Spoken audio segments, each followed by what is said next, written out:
Hello student, I am Vinay from Vinay Thinks channel and today we will discuss a chapter from class 10 from the book First Flight, and the name of the chapter is Letter to God, and it was written by J.L. Friends.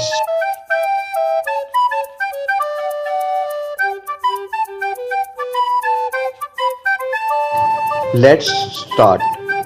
A Letter to God. It is a story of a farmer whose name is Lencho. तो अब आपको पता होगा India में भी Lencho का क्या होता है, फार्मर का क्या होता है, डेस्टिनी किस पे निर्भर करती है, रेन पे। तो अब की बार इसके साथ क्या हुआ, इसकी सारी फार्मिंग पे हेल गिर गई। हेल होता है ओले, तो ओलों ने उसकी सारी फसल बर्बाद कर दी फार्मर की। तो ये किस पे डिपेंडेंट था, रेन पे डिपेंडेंट था, बट रेन नहीं हुई। रेन की जगह क्या हो गई, हेल स्टॉर्म आ गया है, इसका मतलब तूफान आ गया ओलों का, जिसके कारण अब वो भगवान पे निर्भर है। तो अब वो अपनी परेशानी लेके लेटर लिखता है, इसका मतलब चिट्ठी लिखता है भगवान को कि मेरी ये प्रॉब्लम सॉल्व करो, और वो भगवान से पैसोज मांगता है। पैसोज होती है बच्चों, एक करेंसी होती है, ये लैटिन अमेरिकन कंट्रीज की करेंसी होती है, जैसे कि मैक्सिको, स्पेन और भी बहुत सारी कंट्रीज है। वो मैं आपको चैप्टर के बीच में दिखाऊंगा। तो वहां पे क्या करेंसी चलती है, पैसोज, जैसे यहाँ पे अपने रुपीज चलती है। तो वो क्या भगवान से चिट्ठी लिख के मदद मांग रहा है कि मेरी मदद करो, इस बार मेरी फसल खराब हो गई है हेलस्टॉर्म के कारण। Let's start the chapter. The house, the only one in the entire valley, sat on the crest of a low hill. अब क्रेस्ट क्या होता है, टॉप ऑफ द हिल। आप ये देख रहे होंगे कि ये छोटा सा हिल है, उसके टॉप पे एक हाउस बना हुआ है, तो ये होता है क्रेस्ट बच्चे, टॉप ऑफ द हिल। तो from this height one could see the river and the field of ripe corn dotted with the flowers that always promised a good harvest. Harvest meaning होता है फसल। तो अब आप यहाँ पे देख रहे होंगे, यहाँ से सब कुछ दिख रहा है। क्या क्या दिख रहा है इस हाइट से, कौन की फील्ड्स दिख रही है, ये मैं आपको दिखा रहा हूँ, कौन की फील्ड्स दिख रही है जिसको फसल किया गया है। अब और वो किससे डॉटेड है, वो फ्लावर से डॉटेड है। इसका मतलब क्या है, फ्लावर से बहुत ही अच्छी फसल होने वाली है इस बार। The only thing the earth needed was downpour और एटलीस्ट अ शावर। तो अब शावर होता है माइल्ड रेन एंड डाउनपोर होता है हैवी रेनफॉल। तेज बारिश को बोलते हैं हम डाउनपोर, और जो कम बारिश होती है उसको बोलते हैं शावर। तो वो कह रहे हैं कि बस अब धरती को क्या चाहिए, बरसात हो जाए तो हमारी फसल बहुत अच्छी हो जाएगी, और दिखने में भी अच्छी लग रही है, फूल वगैरह अच्छे आए हुए हैं फसल पे। तो अब किसकी आवश्यकता है, ये किस पे निर्भर करता है, रेन पे निर्भर करता है। Through out the morning Lencho, who knew his fields immediately, had done nothing else but see the sky towards the northeast। अब वो क्या कर रहा है, इंटीमेटली का मीनिंग होता है बच्चों क्लोजली। अब लेंचो सुबह सुबह अब किसकी तरफ देख रहा है, नॉर्थ ईस्ट की तरफ देख रहा है, स्काई की तरफ देखे जा रहा है। क्यों देखे जा रहा है बच्चों, वहां से रेन आने वाली है।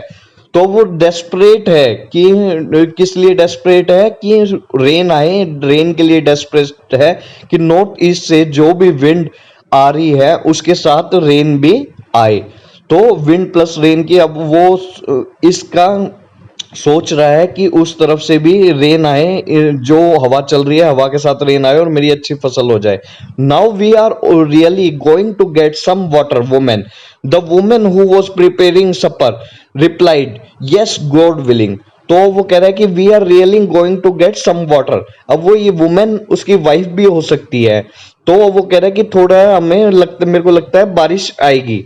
The women who was preparing supper, supper होता है इवनिंग मील या डिनर कह सकते हो या इवनिंग मील कह सकते हो। वो क्या शाम का खाना बना रही थी, और वो क्या रिप्लाई कर रही है, हाँ भगवान भरोसे। तो ये देखिए आपकी इनका सब कुछ भगवान भरोसे है, सब कुछ क्या है, ईश्वर पे निर्भर करता है इनका जीना या मरना। क्योंकि इनकी फसल नहीं होगी तो क्या होगा, तो ये खा भी नहीं पाएंगे। The older boys were working in the field while the smaller ones were playing near the house until the women called to them come for a dinner. अब वो कह रहे हैं जो फील्ड में खेल रहे होते हैं बड़े लड़के और छोटे लड़के घर के पास ही खेल रहे होते हैं, और जब तक खेल रहे होते हैं जब तक उनके वो वुमेन लेडी बुलाती नहीं है कि खाने के लिए आ जाओ. It was during the meal that just as Lencho has predicted big drops of rain begin to fall. खाना खाते खाते ही उसने प्रिडिक्ट का मतलब होता है भविष्यवाणी कर दी कि बड़े बड़े बारिश के बूंदे गिरने लग गई है. तो ये मैं आपको दिखा भी रहा हूं साइड में. अब वो बहुत ही खुश है इससे क्योंकि उसकी फसल होने वाली है, अच्छी होगी, बारिश होगी. तो in the north east huge mountains of clouds could be seen approaching. The air was fresh and sweet. The man went out for no other reason than to have the pleasure of feeling the rain on his body, and when he returned, he exclaimed, "These aren't drops falling from the sky, they are new coins. Big drops are 10 cents pieces, and the little ones are fives." अब वो क्या कह रहा है, north east से मैंने कहा था कि वो विंड हो रही है, तो अब वो क्या कह रहा है कि माउंटेन्स भरे हुए क्लाउड से आ रहे हैं. इसका मतलब बहुत घने क्लाउड्स दिख रहे हैं आते हुए उस तरफ, उनके घर की तरफ. तो अब वो रेन होने लग गई है, तो अब वो हैप्पी भी है क्योंकि उसकी फसल अच्छी हो जाएगी. अब रेन जब भी होती है तो क्या होता है, मिट्टी की खुशबू आती है. तो अब इसलिए पूरी हवा किससे भर गई है, फ्रेश हो गई है और स्वीट स्मेल से भर गई है. और men went for no other reason to have a pleasure for peeling. अब और उनकी बहुत अच्छी कौन की क्या खेती भी होने वाली है, तो अब वो बहुत ही खुश है. और वो अंदर आता है तो किसको कौन को किससे वो कर रहा है, अपनी जो कौन की खेती है उसको कर रहा है न्यू कॉइन से. ये आपको न्यू कॉइन्स में दिखा भी रखे, सोने के सिक्कों से वो कंपेयर कर रहा है. क्यों कर रहा है, क्योंकि वो बेचेगा, अच्छी फसल होएगी तो रेन से अच्छी फसल होएगी, तो वो बेचेगा तो उसको पैसे मिलेंगे, इसलिए उसने इसको किससे कंपेयर किया है, न्यू कॉइन से कंपेयर किया है रेन ड्रॉप से, क्योंकि रेन ड्रॉप एक कौन की फसल को उगाने में मदद करेगी. तो अब वो कह रहा है कि जो बड़ी बड़ी ड्रॉप्स गिर रही है वो क्या है, 10 सेंट पीसेज है, और जो छोटी बनी है वो 5-5 रुपए जैसी है. इसका मतलब पैसों जैसी उनकी सेंट होती है. तो अब वो बहुत ही खुश दिखाई दे रहा है क्योंकि अब उसकी फसल अच्छी होने वाली है और उसको प्रॉफिट होने वाला है क्योंकि ठीक टाइम पे रेन आई है. With a satisfied expression, he regarded the field of ripe corn with its flowers draped in a curtain of rain. अब वो ड्रेप्ड होता है कवर्ड विद द क्लॉथ, कि ये कपड़े से ढक देना. अब वो बहुत ही सेटिस्फाई है, संतुष्ट है, क्योंकि जो उसकी फील्ड है वो अब पक जाएगी उसकी कॉर्न, और जो फ्लावर्स से ढकी हुई है, मैं शुरुआत में बताया था. तो अब वो उसके ऊपर रेन आ रही है और वो बहुत अच्छे से उगेगी और उसको प्रॉफिट होएगा. But suddenly a strong wind begin to blow, and along with the rain, very large hailstones began to fall. These truly did resemble new silver coins. The boys, exposing themselves to the rain, ran out to collect the frozen pearls. अब वो क्या बता रहा है, अब कह रहा है कि एकदम हवा के साथ बहुत सारी तेज हवा के साथ क्या होने लग गए, हेल स्टोन्स भी गिरने लगे. हेल स्टोन को बोलते हैं हिंदी में क्या बोलते हैं, ये आपको मैंने साइड में फोटो भी दिखा रखी है. हेल स्टोन को बोलते हैं ओले, हम हिंदी में क्या बोलते हैं, ओले. तो अब ओले भी गिरने लग गए हवा के साथ, बारिश के साथ, और बहुत बड़े बड़े थे वो. और ये क्या कहते हैं, सिल्वर कॉइन्स जैसे लग रहे थे. और आपको पता है फोर्स के साथ गिरते हैं वो, तो फोर्स के साथ गिरते हैं तो सारी फसल खराब भी हो सकती है. तो ये अब बॉयज थे जो कहते छोटे बच्चे थे, वो भाग के उनको कलेक्ट कर रहे हैं जैसे कि फ्रोजन पर्ल्स हो. वो कैसे मोती जैसे लग रहे थे, आपने भी देखे होंगे. तो बच्चे एक्साइट हो जाते, सभी एक्साइट हो जाते हैं जब ओले गिरते हैं और सब इकट्ठा करने की सोचते हैं. तो वो बच्चे भी वैसे ही सोच रहे हैं, उनको मोती जैसे वो दिखाई पड़ रहे हैं, तो वो भी बाहर भाग के ओले को कलेक्ट करने की कोशिश कर रहे हैं, वो भी इंजॉय कर रहे हैं. बट जो लेंचो है, लेंचो को अब टेंशन होने वाली है क्योंकि अभी तक वो हैप्पी था क्योंकि रेन हो रही थी. It's really getting bad now, exclaimed the man. I hope it passes quickly. अब वो क्या कह रहा है कि अब ये बेकार होता जा रहा है, अब और नहीं होना चाहिए. I hope it passes quickly, कि ये अब जल्दी से रुक जाए, बस मैं यही चाहता हूं. देखो, it did not pass quickly.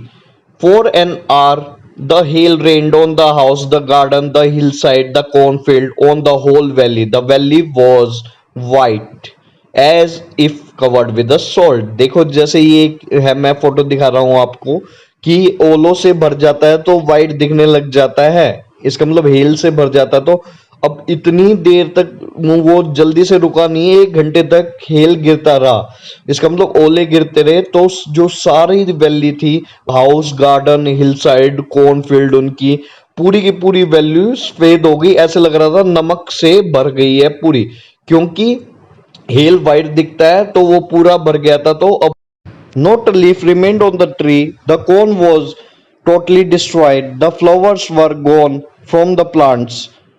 अब वो क्या कह रहा है, देखो जी कि जैसे कि एक भी पत्ता नहीं बचा था ट्रीज पे, जैसे कि आप फोटो में देख पा रहे हो सारे पेड़ खाली है, एक भी पत्ता नहीं दिख रहा होगा आपको पेड़ पे। तो कॉर्न वॉज टोटली डिस्ट्रॉयड, जो उसकी फसल थी वो बिल्कुल खराब हो गई थी। The flowers were gone from the plants, जो फूल पत्ती थे वो सारे टूट गए थे प्लांट से। तो अब सब कुछ डिस्ट्रॉय हो गया था, उसकी फील्ड सारी डिस्ट्रॉय हो गई थी। Lencho soul was filled with sadness, तो उसकी आत्मा थी दुख से भर गई थी। When the storm had passed he stood in the middle of the field and said to his son, a plague of locusts would have left more than this, the hill has left nothing, this year we will have no corn। अब वो क्या कह रहा है, plague of लोकास्ट क्या होता है, एक इंसेक्ट होता है जो ग्रुप में फ्लाई करता है एंड डिस्ट्रॉय क्रॉप्स, और क्रॉप्स को डिस्ट्रॉय कर देता है। देखो ये जैसे कि ग्रास ऊपर होता है वैसा देखने में मिलता है, ये पूरी क्रॉप्स को डिस्ट्रॉय कर देता है। ये आते हैं स्वार्म ऑफ लोकस्ट आता है, इसका मतलब ग्रुप ऑफ लोकस्ट आता है और ये सारी फसलों को डिस्ट्रॉय कर देती है। बट अब वो क्या कह रहा है कि इतना तो क्या स्वार्म ऑफ लोकस्ट भी नहीं करते जितना कि हेल स्टॉर्म ने हमारा डिस्ट्रॉय कर दिया। तो वो बहुत ही दुखी है, वो कह रहा है कि इससे ज्यादा तो ये लोकास्ट भी छोड़ देते हैं, बट इसने तो पूरा ही सब कुछ तबाह कर दिया और इस बार हमारे पास कोई भी कॉर्न खाने के लिए नहीं बची है, ना ही सरवाइव करने के लिए बची है। तो इसने प्लेग ऑफ लोकास्ट से भी खतरनाक बताया हेलस्टॉर्म को, और हेलस्टॉर्म को कंपेयर किया है प्लेग ऑफ लोकास्ट से। That night was sorrowful one, वो दुखी रात थी। All our work for nothing, जो हमने सारा काम किया था सब तबाह हो गया। There's no one who can help us, we all go hungry this year, but in the hearts of all who lived in that solitary house in the middle of the valley there was a single hope, help from God। Solitary meaning होता है बच्चों alone। तो अब उनका पूरा भरोसा था बस एक ही चीज पे, किस पे, भगवान पे। तो वो कह रहे थे कि इस साल नहीं तो हम भूखे मर जाएंगे, और सबके मन में एक ही आशा थी, क्या थी, कि भगवान से कोई हमें हेल्प मिले, और उनको भगवान पे बहुत ही भरोसा था।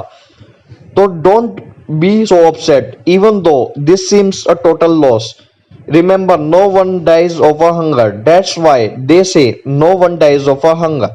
तो वो कह रहा है कि ये हमारा सब कुछ तबाह हो गया है बट फिर भी वो पॉजिटिव है। अब वो क्या कह रहा है, पॉजिटिव क्या, वो कह रहा है कि कोई भी भूख के कारण नहीं मरता है, और भूख के कारण नहीं मरता तो हम, इसका मतलब वो सरवाइव कर जाएंगे, और उसको भगवान पे पूरा भरोसा है, फेथ इन गॉड। इसका मतलब लेंचो को बहुत ज्यादा ही भरोसा है भगवान पे, फेथ बहुत ज्यादा है भगवान पे। All through the night, Lencho thought only of his one hope, the help of God, whose eyes, as he had been instructed, see everything, even what is deep in one's conscience। अब concise होता है in sense of right और wrong, जो हम अंदरूनी सोचते हैं, अंदर आत्मा से सोचते हैं कि सही है गलत है। अब वो कह रहा है कि भगवान को तो सब कुछ पता है, और उसको फेथ भी किस पे है, भगवान पे ही है, कि भगवान को सब कुछ पता है क्या हो रहा है क्या नहीं हो रहा है। हालांकि उसको जो हमारे अंदर बातें चल रही है वो भी पता है। तो अब उसका फेथ देखिए भगवान पे कितना ज्यादा है। तो अब वो पूरा पूरा भगवान पे निर्भर है। Lencho was an ox of a man working like an animal in the fields but he still know how to ride। अब कह रहा है कि वो ox of a man होता है कि हार्ड वर्किंग, कि वो बहुत ही हार्ड वर्किंग था। स्टूडेंट्स, लेंचो था जो, वो कैसे काम करता था, जैसे कि जानवर करते हैं फील्ड में, खेतों में जैसे जानवर करते हैं, और बट उसे लिखना भी आता था, काम तो करना आता था, मेहनती तो था, उसके साथ वो पढ़ा लिखा भी था थोड़ा। The following Sunday at the day break होता है सनराइज, सनराइज इसका मतलब सुबह सुबह का एकदम समय। वो अगले ही संडे बिल्कुल सुबह ही began to write a letter which he himself would carry to town and place in the mail, it was nothing less than a letter to God. अब उसने क्या लिख दी, भगवान को ही चिट्ठी लिख दी। सुबह सुबह उठा, लेटर लिखा उसने और खुद ही टाउन में मेल बॉक्स में डालने गया अपना लेटर। गॉड, उसने क्या लिखा, God he wrote, if you don't help me my family and I will go hungry this year, I need 100 pesos in order to sow my field again to live until the crop comes because the hailstorm and dash. अब वो क्या कहना चाह रहा है, pesos मैंने आपको पहले ही बताया था, currency of many Latin American countries. अब मैंने नीचे भी दिखाया हुआ, कलर्ड जो है कंट्रीज है उन सब में पेसोस करेंसी है, यूज होती है। तो अब पेसोस वो क्या कह रहा है, मांग क्या उसकी भगवान से कि मुझे 100 पेसोस चाहिए, इसका मतलब 100 पेसोस चाहिए, क्योंकि अगर आप मेरी हेल्प ना करोगे मैं और मेरी फैमिली मर जाएगी भूख के कारण, और जब तक दोबारा मैं फसल नहीं होती मेरी, जब तक मेरे को जीने के लिए 100 पेसोस चाहिए, क्योंकि हेलस्टॉर्म ने क्या सब कुछ तबाह कर दिया है उसका। तो उसके पास अभी सर्वाइवल के लिए कुछ नहीं बचा, तो उसे अब नीड किस चीज की है, हेल्प चाहिए भगवान से 100 पेसोस की, क्योंकि हेलस्टॉर्म ने उसका सब कुछ सारी फसल तबाह कर दी है। तो अब देखते हैं कि उसे 100 पेसोस मिलते हैं या कितने पेसोस मिलते हैं भगवान से। He wrote to God on the envelope, put the letter inside and still troubled went to town. At the post office he placed a stamp on the letter and dropped it into the mail box. अब उसने क्या किया, भगवान को letter लिखा, envelope पे क्या लिखा, टू गॉड, और उसको पोस्ट ऑफिस में डाल दिया, स्टैंप लगाया, स्टैंप लेटर पे लगाया और उसको मेल बॉक्स में डाल दिया खुद ही। One of the employees who was a postman and also helped at the post office went to his boss laughing heartily and showed him the letter to God. Never in his career as a postman he had known that address. अब वो एक employ था जो postman का काम भी करता था और पोस्ट ऑफिस में काम करता था, वो बहुत जोर जोर से हंस रहा है और वो कह रहा है मैंने अपने करियर में, पूरे के पूरे करियर में आज तक ऐसा एड्रेस नहीं देखा कि जो कि भगवान को लेटर लिख रहा हो कोई बंदा। ये मैंने फर्स्ट टाइम देखा है कि कोई भगवान को लेटर लिख रहा है। The postmaster, a fat, amiable fellow, also broke out laughing, but almost immediately he turned serious and tapping the letter on his desk, commented, "What faith! I wish I had the faith of the man who wrote this letter, starting up a correspondence with God." अब amiable होता है जो कि friendly manner में बात करता हो, इसका मतलब दोस्ती के तरीके में, और कोरस्पोंडेंस होता है communication by exchange of letters, कि हम एक दूसरे से कम्युनिकेट करें पत्रों के द्वारा, एक दूसरे को मैसेज भेजे किसके द्वारा, पत्रों के द्वारा। और वो क्या कह रहा है, पोस्ट मास्टर जो मोटा था और दोस्ती भरा उसका क्या था, नेचर था, तो ऑल्सो ब्रोक आउट लाफिंग, और वो भी देख के हंसने लगा, बट एकदम सीरियस हुआ और उसने क्या देखा कि सीरियस होके क्या कह रहा है, what a faith on God, कि कितना भरोसा उसे भगवान पे, कि उसने भगवान को लेटर लिखा और कि भगवान के साथ ही एक्सचेंज ऑफ लेटर, इसका पत्रों का आदान प्रदान उसने स्टार्ट कर दिया। और वो फेथ देख के भगवान पे बहुत ही आश्चर्य है कि उसने लेटर ही लिख दिया लेंचो ने। So in order not to shake the writer's faith in God, the postmaster came up with an idea, answered the letter. When he opened it, it was evident, and that to answer it, he needed something more than goodwill, ink and paper. अब वो क्या कह रहा है कि वो जो gold पे राइटर का फेथ है वो उसको डगमगाना नहीं चाहता, तो पोस्ट मास्टर को एक आइडिया आया कि वो इसको आंसर करे लेटर का। बट जब उसने लेटर खोला तो ये इससे एविडेंट था, साबित होता था, क्या साबित होता था कि उसे आंसर करने के लिए उसे गुडविल इंक और पेपर से ज्यादा कुछ चाहिए। क्या चाहिए, इंक और पेपर से उसने क्या मांगा था, 100 पेसोस। इसका मतलब उसे 100 पेसोस और चाहिए, खाली रिवर्ट करने से कुछ नहीं होगा। But he stuck to his resolution. He asked for money from his employees. He himself gave part of his salary, and several friends of his were obliged to give something for an act of charity. अब वो क्या कह रहा है, resolution मतलब होता है decision, वो अपने डिसीजन पे टिका रहा। अब वो क्या कह रहा है, डिसीजन पे टिका रहा, और उसने अपने भी अपनी सैलरी में से 100 पेसोस इकट्ठे करने पाए और दूसरों की सैलरी में से, बट सैलरीड थे वो, उनके लिए 100 पेसोस करना थोड़ा सा डिफिकल्ट था।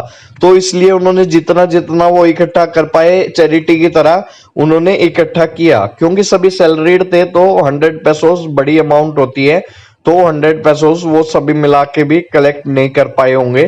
तो उन्होंने थोड़ा थोड़ा अपना सैलरी का पार्ट दिया सबने, और पोस्ट मास्टर ने भी खुद भी अपने सैलरी का थोड़ा सा पार्ट दिया, कि जिससे उसका जो लेंचो था उसका फेथ भी न डगमगाए गॉड पे, और उसकी हेल्प भी हो जाए और उसे पता भी न लगे कि किसने हेल्प की। तो अब वो एज अ मैसेंजर बनना चाहता था, messenger of a God. Post master जो था क्या कहते, एज अ मैसेंजर, अब वो खुद ही लिखना चाहता था, अब वो लेटर लिखने वाला है गॉड बन के उस लेंचो को, और उसमें कुछ पैसे डालेगा जिससे उसको भरोसा हो जाए ये भगवान ने भेजा है। It was impossible for him to gather 100 peso, so he was able to send the farmer only a little more than half. अब little more than half, 100 pesos उसने मांगे थे, 100 का हाफ क्या हो गया 50, तो 50 से थोड़ा सा ज्यादा उसने इकट्ठे कर लिए, क्योंकि 100 पेसोस इकट्ठा करना इम्पॉसिबल था उसके लिए, क्योंकि 100 पेसोस बहुत ज्यादा हो जाते हैं स्टूडेंट्स। तो 100 पेसोस से तो नहीं कर पाया उसने, पर आधे से थोड़ा सा ज्यादा उसने इकट्ठे कर लिए, उस सभी से मिला के, अपनी सैलरी में से भी कटवा के और सभी से में मिला के उसने, उसके पास बस 50 से ज्यादा थोड़े से इकट्ठे हो पाए। He put the money in an envelope addressed to Lencho and with it a letter containing only a single word as a signature code. उसने मनी रखे एनवलप में, जो लिफाफा था, और उसमें लेंचो का नाम डाल दिया और नीचे लिख दिया एक सिंगल वर्ड सिग्नेचर के साथ, गॉड, कि भगवान के द्वारा ये भेजा गया है, जिससे उसको पूरा भरोसा हो जाए कि ये भगवान ने भेजा है और किसी ने नहीं। The following Sunday Lencho came a bit earlier than usual to ask if there was a letter for him. अगले संडे वो थोड़ा सा और जल्दी आया लेंचो की पूछने के लिए मेरा लेटर आया या नहीं भगवान की तरफ से। तो इट वॉज द पोस्टमैन, वो थोड़ा सा और जल्दी आ गया उस दिन, क्योंकि एक्साइटमेंट होती है ना, उसका टेंशन भी थी, एक्साइटमेंट भी कह सकते हो कि रिप्लाई आएगा नहीं। It was the postman himself who handed the letter to him while the postmaster of a man who has performed a good deed looked on from his office experienced the contentment होता है satisfaction, संतुष्टि। और जो postman है वो अंदर ही बैठा बैठा अपने ऑफिस से देख रहा है कि उसने बहुत ही अच्छा काम किया है, और वो ऑफिस से क्या देख रहा है कि उसको संतुष्टि हो रही है या नहीं हो रही, लेंचो को जो संतुष्टि हो रही है नहीं या नहीं हो रही लेटर पाके, क्योंकि उसने क्या किया, गुड, उसने हेल्प की है, और वो अंदर से बैठ के देख रहा है। Lencho showed not the slightest surprise on seeing the money, such was his confidence, but he became angry when he counted the money. God could not had made a mistake, nor could he have denied Lencho what he had requested. अब वो क्या कह रहा है कि उसे थोड़ा से भी हैरानी नहीं हुई, बिल्कुल भी हैरानी नहीं हुई पैसे देख के, बट उसका कॉन्फिडेंस इतना ही था, इसका मतलब फेथ इतना ही था भगवान पे, वो गुस्सा हो गया, बहुत ही ज्यादा गुस्सा हो गया जब उसने पैसे गिने, कि भगवान तो गलती नहीं कर सकता, और ना ही वो जो मैंने मांगा है उसको मना कर सकता, 100 पेसोस को मना कर सकता। बट ये क्या है, 100 पेसोस से कम है, क्योंकि 100 पेसोस वो इकट्ठा नहीं कर पाए थे, तो 100 पेसोस से उन्होंने कम इकट्ठा किया था। अब वो बहुत ही गुस्सा है कि भगवान ना मना कर सकता है जो मैंने मांगा है, और ना ही भगवान गलती कर सकता, क्योंकि भगवान ही हो गया तो गलती क्या करेगा वो। Immediately, Lencho went up to the window to ask for ink and paper on the public writing table. He started to write with much wrinkling of his brow, caused by the efforts he had to make to express his ideas. अब वो उसने जल्दी से गया वहां पे और paper और इंक मांगा दोबारा से लेटर लिखने के लिए, और पब्लिक राइटिंग टेबल पे खड़ा हुआ, जो आपने देखा होगा पोस्ट ऑफिस में एक टेबल होता है जिसपे हम लिखते हैं, और अपनी आईब्रोज को हिलाते हुए टेंशन में वो अपने जो आइडियाज है वो सारे एक्सप्रेस कर रहा है, किस पे, पेज के ऊपर, कि वो पूछ रहा होगा भगवान से। अभी वो हमें आगे पता लगेगा उसने लेटर में क्या लिखा। When he finished, he went to the window to buy a stamp. When he linked antenna fixed to the envelope with a blow of fist. उसने लेटर लिखा, पूरा स्टैंप ली वहां से और थूक लगाया उस पे, और एनवलप पे चिपकाया फूक से, और उस पे हाथ मारा। The moment the letter fell into the mailbox, the postmaster went to open it. It said, God of the money that I asked for only 70 pesos. Reach me, send me the rest since I need it very much. But don't send it me through the mail because the post office employees are a bunch of crooks, Lencho. अब crooks मतलब होता है bunch of cheats, इसका मतलब धोखेबाज है। अब वो क्या कह रहा है, उन्होंने तो उसकी मदद की इतनी, अब वो उन्हीं को धोखेबाज समझ रहा है। तो अब वो थैंक्स कहने के बजाय क्या कर रहा है, उनके ऊपर आरोप लगा रहा है। वो क्या सोच रहा था पोस्ट मास्टर की, थैंक्स आया होगा भगवान के लिए। The moment fail into the box, एकदम जब भी उसने अंदर डाला तो पोस्ट मास्टर ने भाग के खोला और उसमें क्या लिखा हुआ था कि भगवान तुमने जितने मैंने से ओनली 17 पैसों मेरे पास आए हैं, 70 पैसों आए हैं, सेंड मी द रेस्ट, कि मुझे बाकी भी पैसे दो क्योंकि मुझे अर्जेंट नीड है इसकी। और सेंड मी द, और अब की बार मेल के थ्रू मत भेजना क्योंकि जो ये एम्प्लॉयज है वो बहुत ही धोखेबाज है। उन्होंने 100 पैसोज में से आपने 100 पैसोज भेजे होंगे, उसमें से मेरे को 70 ही पैसोज मिले हैं क्योंकि एम्प्लॉयज धोखेबाज है और बिल्कुल भी मेरे को इनके ऊपर भरोसा नहीं है। अब देखिए क्या हुआ, क्या कहते हैं स्टोरी का लेसन क्या मिला आपको, जिसने हेल्प की उसी को सुनने को मिल रहा है। उन्होंने तो गुड डीड की थी बट उनको क्या मिला रिवर्ट में, धोखेबाज, चीट्स, चोर, सब कुछ लेंचो ने कहा। तो अब ये देखिए कि मैसेज क्या मिला उनसे कि हेल्प के लिए उनको क्या मिला, रिवर्ट में कुछ भी नहीं मिला। तो ये हमारा चैप्टर यहाँ पे कंप्लीट होता है। Thank you all my dear students for listening so carefully.